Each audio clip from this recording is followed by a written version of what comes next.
अस्सलामुअलैकुम। My name is Mohammed Junaid Babar. उम्मीद है आप लोग खैरियत से होंगे। अच्छा, मैं बेसिकली मैंने कुछ इन्फॉर्मेशन शेयरिंग करनी थी, तो मैं चाह रहा था कि मैं कुछ आप लोगों के साथ कुछ कंट्रीब्यूट करूं इनेबलर्स के प्लेटफॉर्म के ऊपर। तो कुछ समझ में थोड़ा बहुत तो नहीं आ रहा था, थोड़ा सा मैंने और किया, तो फिर मैंने कहा कि यार क्यों ना ड्रॉप शिप मॉडल के ऊपर ही एक इन्फॉर्मेशन शेयर की जाए। क्योंकि हम लोग नॉर्मली जो है वो होलसेल और पीएल के मॉडल के ऊपर तो काफ़ी डिस्कस कर रहे होते हैं, लेकिन ड्रॉप शिप मॉडल के ऊपर हम थोड़ा सा कम डिस्कस करते हैं, राइट। तो इसलिए मैंने ये सोचा कि आज मैं ड्रॉपशिप मॉडल के ऊपर थोड़ी इन्फॉर्मेशन आप लोगों से शेयर करूं। उम्मीद है आप लोगों को पसंद भी आएगी। तो थोड़ी एक कोशिश है राइट। तो सबसे पहले बेसिकली हम ये देखते हैं कि what is dropship model, right. अच्छा, ड्रॉपशिप मॉडल जो है वो कोई मतलब बहुत ज़्यादा कोई कॉम्प्लिकेटेड मॉडल नहीं है। ठीक है, सिंपल एक प्रोसेस है कि आप एक आपकी अपनी एक सेलिंग प्लेस होती है, चाहे वो वेबसाइट की सूरत में हो, चाहे वो मार्केट प्लेस की सूरत में हो। वहाँ पर आप कुछ प्रोडक्ट को शो करते हैं, ठीक है।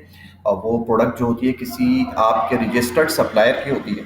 तो रजिस्टर्ड सप्लायर का मतलब ये होता है कि आप उस सप्लायर को कांटेक्ट करते हैं और उसके उसके उसके पास अपना एक अकाउंट बनाते हैं, वो अप्रूव करता है। और उसके बाद फिर आपका और उनका एक म्यूचुअल अंडरस्टैंडिंग के तहत जो है एक रिलेशन कायम हो जाता है और आप वहाँ से प्रोडक्ट को जो है अपनी फुलफिल कर रहे होते हैं, राइट। तो ये रजिस्टर्ड सप्लायर की एक डेफिनेशन होती है। तो आपकी प्रोडक्ट शो होती है, प्रोडक्ट शो होने के बाद जो है आप रजिस्टर्ड सप्लायर के साथ आपका म्यूचुअल अंडरस्टैंडिंग होती है एंड प्रोडक्ट जो है वो फुलफिलमेंट की तरफ चली जाती है, राइट। तो ये एक सिंपल सा जो है इसका एक प्रोसेस होता है, जिसके अंदर जो है वो जब आप जब आप उसकी प्रोडक्ट को अपने पास अपनी वेबसाइट पे या मार्केट प्लेस के ऊपर आप शो करते हैं, उस पर एक ऑर्डर आता है। जब ऑर्डर आता है तो आप उस ऑर्डर को क्या करते हैं कि उस ऑर्डर को लेते हैं और उसकी वेबसाइट पे जाते हैं, जो सप्लायर रजिस्टर सप्लायर होता है उस पर लॉगिन करते हैं। लॉगिन करने के बाद आप उसके ऊपर प्रोडक्ट को पुश करते हैं। पुश करने के बाद आप क्या करते हैं कि आपके पास जो कस्टमर का एड्रेस होता है वो एड्रेस आप वहाँ पर डालते हैं और उसके बाद वो ऑर्डर पुश कर देते हैं सप्लायर के पास, राइट। तो उसमें फ़ायदा ये होता है कि आपके बिहाफ पे जो वो सप्लायर और वेंडर है, जो रजिस्टर्ड वेंडर है आपके साथ, वो आपके बिहाफ पे उस कस्टमर को जो है वो ऑर्डर जो है वो पुश कर देता है, राइट। तो बेसिकली ये टोटल ड्रॉप शिपिंग का जो सिंपल मॉडल बिल्कुल ये है, राइट। अच्छा, इसको इसी चीज़ को हम अगर थोड़ा सा देखें हम डायग्राम की मदद से, तो बेसिकली क्या है कि ऑर्डर यहाँ पर से ऑर्डर प्लेस हुआ। ऑर्डर प्लेस होने के बाद ऑर्डर पास टू सप्लायर हुआ, ठीक है। ऑर्डर पास टू सप्लायर के बाद supplier ship directly to the customer, ठीक है। यहाँ पर क्या है आपको कि आपको कोई हर्डल नहीं है कि जी हमें इसकी पैकेजिंग बनानी है, हमें इसको जो है शिप करने के लिए आउटलेट पे जाके शिप करना है, ये सारी चीज़ें कुछ नहीं। ये सारी की सारी चीज़ें जो हैंडल कर रहा होता है वो आपका सप्लायर हैंडल कर रहा होता है, राइट। वो आपके बिहाफ पे एक ऑर्डर को रिसीव कर देता है। तो इसमें एक तो सबसे बड़ी हर्डल यही होती है कि भाई आप इन ऑपरेशनल इस वाले कम से कम ऑपरेशन से जो है ना आपको बच जाते हैं। बस आपने करना ही होता है लॉगिन करें, लॉगिन करने के बाद आप उसको जो है ना ऑर्डर पुश कर दें, तो आपके बिहाफ पे जो है वो बेसिकली ऑर्डर पुश कर देता है, ठीक है। तो ये एक छोटा सा एक प्रोसेस होता है, राइट। उसके बाद इसकी जो ब्यूटी है वो क्या है, मतलब इस मॉडल का पोटेंशियल कह रहे हैं आप, वो क्या है। तो बेसिकली इसका जो पोटेंशियल है वो ये है कि फ़र्ज़ कीजिए हम एक एग्जांपल लेते हैं कि आपके पास एक प्रोडक्ट है जो कि $100 की है, उसका आपके पास एक ऑर्डर आता है। जैसे ही आपके पास ऑर्डर आता है, हम एग्जांपल के तौर पे वेबसाइट ले लेते हैं, वेबसाइट के ऊपर आपका एक ऑर्डर आया। ऑर्डर आने के बाद आप ऑर्डर आया तो डेफिनेटली आपके पास $100 आ गए, $100 आ गए, राइट। आपने क्या किया, उस ऑर्डर को उठाया और उस वेंडर या सप्लायर के पोर्टल पे गए, वहाँ पर आपने ऑर्डर पुश किया। लेट्स सपोज ऑर्डर की कॉस्ट थी $20, $20 थी, $5 उसने शिपमेंट की दी, $25 उसने चार्ज किया और आपके बिहाफ पे ऑर्डर को रवाना कर दिया, राइट। तो आपके पास कितने बच गए, $75 बच गए। अच्छा, $75 तो प्रॉफिट आपके पास बचा, इट्स ओके। लेकिन इसकी जो खूबसूरती है वो ये कि ये ज़ीरो इन्वेस्टमेंट के साथ आपने $75 बनाए, ठीक है। कोई ऐसी चीज़ नहीं थी, कुछ भी नहीं था उसमें, आपने कोई इन्वेस्टमेंट ऐसी नहीं की, बस आपकी थोड़ी सी मेहनत और तवज्जो की वजह से वो ये चीज़ें जो है ना आपके वजूद में आया, राइटली। इसकी ब्यूटी तो बिल्कुल आपने देखा कि ज़ीरो इन्वेस्टमेंट से जो है वो आपने $75 जो है ना वो अर्न कर दिए। और उसके अलावा भी डेफ़िनेटली इसमें आपको कोई फ़िज़िकल इन्वेंट्री की ज़रूरत नहीं पड़ती है, राइट? और जब आपके पास ऑर्डर आता है तब आपकी एक इन्वेस्टमेंट उसी अमाउंट से होती है, जब आपके पास ऑर्डर आ जाता है उसी अमाउंट से आप खरीद के और उसको देते हैं, तो डेफ़िनेटली एक ज़ीरो इन्वेस्टमेंट है, ठीक है? ये तो एक अच्छे इसका पोटेंशियल है इसके लिए, लेकिन बहुत सारे लोगों के ज़हन में जो है ना अभी बेसिकली ये बात है कि ड्रॉप शिपिंग बिज़नेस जो है वो रिस्की है। डेफ़िनेटली ये एक रिस्की मॉडल है, बिल्कुल as compare to wholesale and TL ये थोड़ा-सा रिस्की मॉडल है। लेकिन अगर हम इसको टैकल करने का तरीका सही से इसको हम तरीका सीखें तो ये डेफ़िनेटली ये टैकल हो सकता है और इसमें कोई ऐसा प्रॉब्लम नहीं है। पेशेंस के साथ इसको जो है ना हम देखें।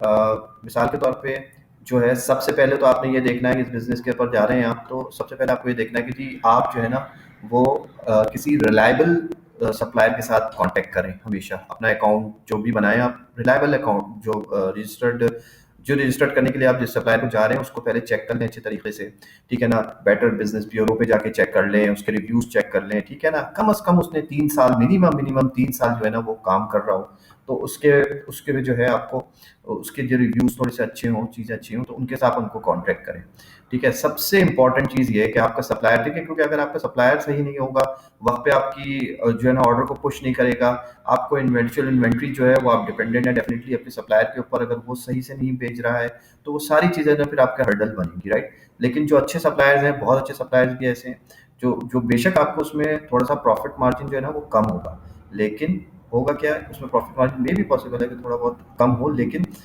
आपका जो ट्रस्ट लेवल है वो बहुत ज़्यादा उसके ऊपर होगा, तो आप क्वांटिटी में भी ऑर्डर्स जो है ना वो भेज सकते हैं और उसमें जो है वो आप उसको फुलफिल कर सकते हैं। तो एक इम्पॉर्टेंट चीज़ जो है वो बहुत ज़्यादा ज़रूरी है कि आपके पास जो रजिस्टर्ड सप्लायर है वो अच्छा यानी कि रिलायबल, राइट?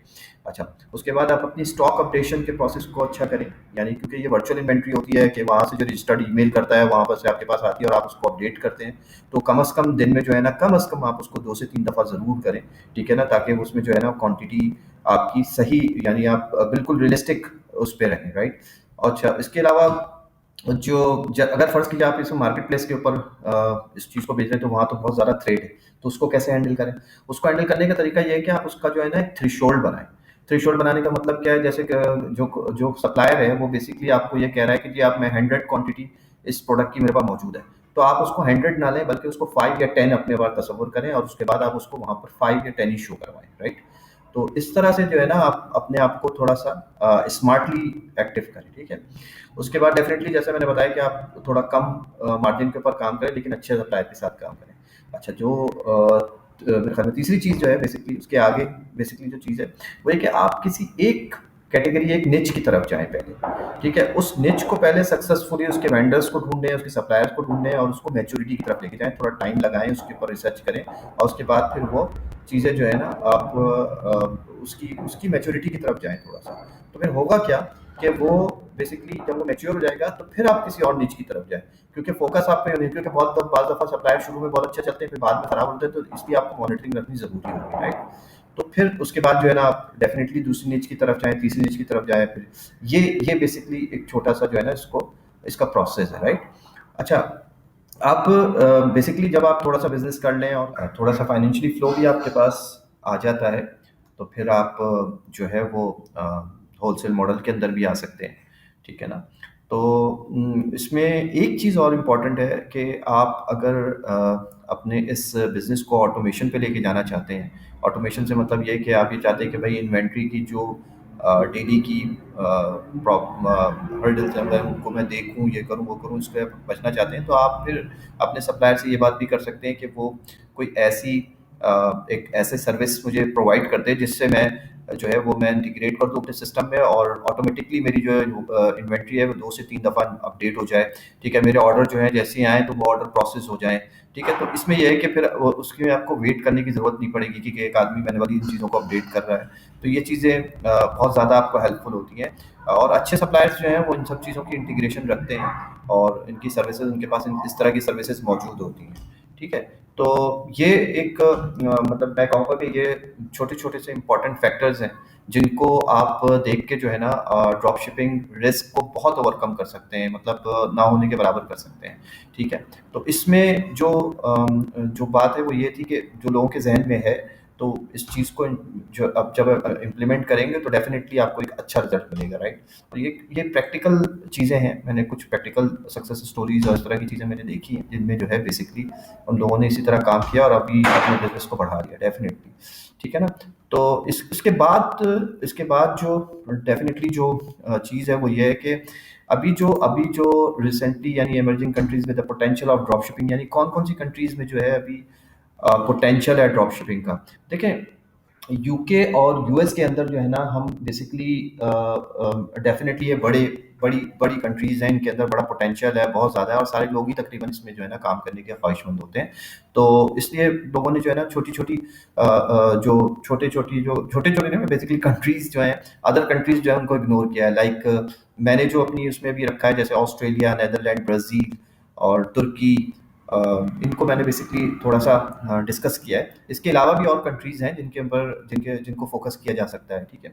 उनके मैंने कुछ स्टैट्स निकाले थे और ये इमर्जिंग कंट्रीज़ अभी ये ग्रो कर रही हैं, राइट? तो इनको हम थोड़ा बारी-बारी देख लेते हैं कि इनकी क्या स्टैट्स हैं, क्या चीज़ें हैं, राइट?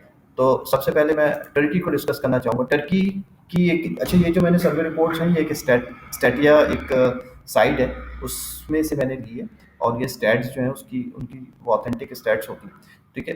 तो उसमें जो टर्की का जो रेवेन्यू 2020 में रहा है डेफ़िनिटली, वो तकरीबन रहा है $11,300 मिलियन का रहा है, राइट? जिसमें इसके जो रेवेन्यू रेवेन्यू एक्सपेक्टेड जो कि 2025 में जो कर रहे हैं बढ़ के, यानी सीएजीआर एक चीज़ होती है, जैसे कॉमन एनुअल ग्रोथ रेट होती है, बेसिकली ये कैलकुलेशन होती है इसकी कि जी आपका जो एंडिंग ईयर और प्रीवियस ईयर है, इसको एक डिवीजन कैलकुलेशन की मदद से ये निकालते हैं। उसमें फिर एक आपकी जो है ना एक बेसिकली एक फिगर को कैलकुलेट किया जाता है, ठीक है? तो इसका जो सीजीआर है जो कैलकुलेट किया गया वो 17.8% है, जो कि 2020-2025 तक का जो दिया गया है, राइट? इसमें ये क्या कहा जाता है, एक्सपेक्टेड जो उनकी एक एक्सपेक्टेशन है वो है तकरीबन 25,673 मिलियन 2025 में जो है ये मार्केट होगी। मार्केट इतनी डॉलर की जो वर्थ की मार्केट हो जाएगी, ठीक है ना? तो इट्स काफ़ी अच्छा इसके अंदर वॉल्यूम है। अच्छा, यहाँ की जो मार्केट सेगमेंट, यानी हर निच की जो मैंने बात की थी, यहाँ जो ज़्यादातर जो बिज़नेस हो रहा है वो फैशंस के ऊपर जो है ना ज़्यादा वो हो रहा है। यहाँ पर इसने तकरीबन फैशन की जो कैटेगरी है उसके अंदर ऑलमोस्ट $4,721 मिलियन 2020 में बनाया है, राइट?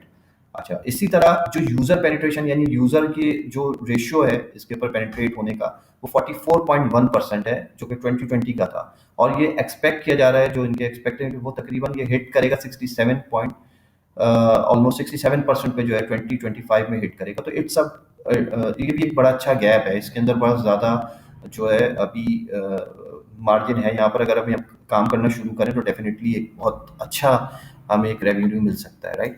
इसी तरह ब्राज़ील है।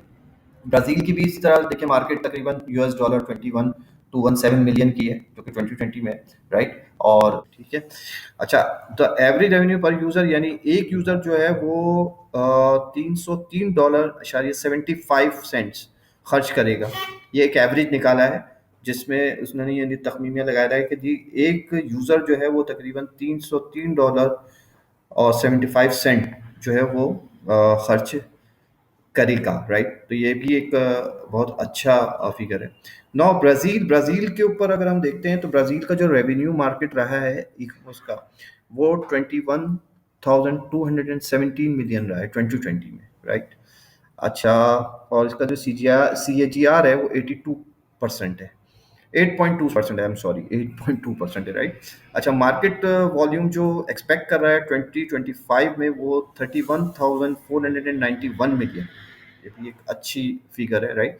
अच्छा, इसकी जो जैसे कहना है ये लार्जेस्ट सेगमेंट यानी निच की बात कर रहा है कि वहाँ पर जो निच अच्छी पॉपुलर निच है वहाँ पर वो इलेक्ट्रॉनिक्स एंड मीडिया कैटेगरी है, ठीक है? विद जो कि जिसने बिजनेस किया 2020 में 5,661 बिलियन का। अगेन पेनिट्रेशन चीज़ पेनिट्रेशन उसको देखते हैं तो 49.4% जो है वो 2020 में इसकी यूज़र्स की पेनिट्रेशन रही है, और एक्सपेक्ट कर रहे हैं 63% 2025 में। ये भी अगेन अच्छी एक फिगर है। अच्छा, उसके अलावा जो एवरेज यहाँ पर जो यूज़र स्पेंड कर रहा है ई कॉमर्स के अंदर, 202.14 डॉलर जो है वो स्पेंड करेगा। ठीक है, ये एक उन्होंने अगेन नेदरलैंड को देखते हैं, ब्राजील नेदरलैंड को देखते हैं। नेदरलैंड में जो 2020 में जो फिगर रही है वो $17,748 मिलियन रही है, और इसका सी ए जी आर जो है वो 5.1% है, और इसका जो 2025 में प्रोजेक्टेड मार्केट वॉल्यूम है वो तकरीबन $22,807 मिलियन है। ये भी एक बहुत अच्छा फिगर है नेदरलैंड का। और लार्जेस्ट सेगमेंट अगेन इसमें भी जो कैटेगरी, फेमस कैटेगरी वो फैशन है, जिसने बिजनेस किया है 2020 में 5,944 मिलियन का हो, और इसकी जो पेनिट्रेशन रेट है वो 76.4% ऑलरेडी यहाँ पर, मतलब ज़्यादा वो हो रही है, लेकिन इसकी जो 2025 में जो देखा जा रहा है वो 82.2% है। तो ये एक बहुत अच्छा फिगर नज़र आ रहा है कि 82.25 हो, तो इसके मतलब है कि एवरेज रेवेन्यू जो पर यूज़र खर्च कर रहा है ऑनलाइन शॉपिंग में वो 1356.6 डॉलर है, राइट। ये बहुत अच्छी फिगर है इसके नेदरलैंड में जो है काफ़ी अच्छे प्रॉस्पेक्ट्स नज़र आ रहे हैं। उसके बाद हम ऑस्ट्रेलिया को देख लेते हैं। ऑस्ट्रेलिया में जो रेवेन्यू है ई कॉमर्स की वो 27,285 मिलियन 2020 में रही है। इसका सी ए जी आर जो रहा है वो 5.1% एक्सपेक्ट किया जा रहा है, जिसमें 2025 के अंदर जो इसकी मार्केट वॉल्यूम होगी वो 35,045 मिलियन 35,045 मिलियन, राइट। तो 2025 में रहेगी, और उसका अगेन तो मार्केट सेगमेंट जो है वो बेसिकली जो कैटेगरी है वो फैशन कैटेगरी है, यहाँ पर भी ज़्यादा प्रमोट हो रही है, और इसने जो 2020 में बिजनेस किया है वो तकरीबन $7,155 मिलियन का किया है, और 71.7% इसका पेनिट्रेशन यूज़र पेनिट्रेशन रेट है, जो कि एक्सपेक्ट किया जा रहा है 77.1 2025 में। तो ये कुछ स्टैट्स हैं जिसको, और इसके जो यूज़र पर यूज़र जो एवरेज है वो तकरीबन $1492.41 यानी $1492.41 जो है वो एक यूज़र खर्च करेगा। तो ये भी बहुत अच्छा और अच्छी मार्केट है ऑस्ट्रेलिया भी। डेफिनेटली ऑस्ट्रेलिया तो थोड़ी सी प्रमोट मार्केट है, लेकिन नेदरलैंड, तुर्की और इनमें भी बहुत ज़्यादा स्कोप है। तुर्की में भी काफ़ी अभी जो है ना एक अच्छा खासा एक वो डाल है, राइट। इसी को मैंने थोड़ा सा क्विक लुक एक चार्ट में बताया, वही चीज़ें हैं मैंने यहाँ पर चार्ट में दे दी कि 2020 में क्या फिगर रहेगी क्या है, तो इसको आप पॉज करके देख सकते हैं। तो ये टोटल मैंने छोटी सी एक कोशिश की है प्रेजेंटेशन बना के आप लोगों को इन्फॉर्मेशन शेयर करने के लिए। अगर कोई चीज़ आप लोगों को समझ में नहीं आई तो क्वेश्चन आप कर सकते हैं।